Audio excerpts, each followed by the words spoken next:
ang mga magkakadikit na barong-barong sa mini park sa C5 sa barangay Fort Bonifacio. Nahirapan ang mga kagawad ng pamatay ng sunog dahil sa sikip ng lugar.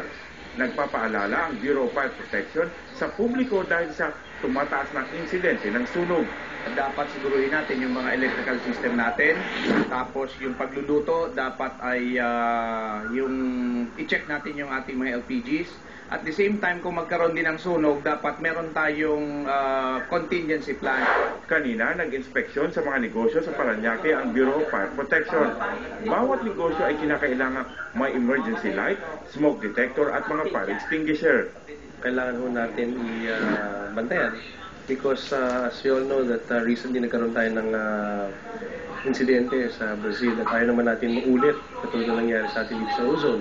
Most important na required natin dapat available yung mga exits natin, sufficient siya na pagka magkakaroon ng evacuation makaka-move out freely yung mga occupant natin.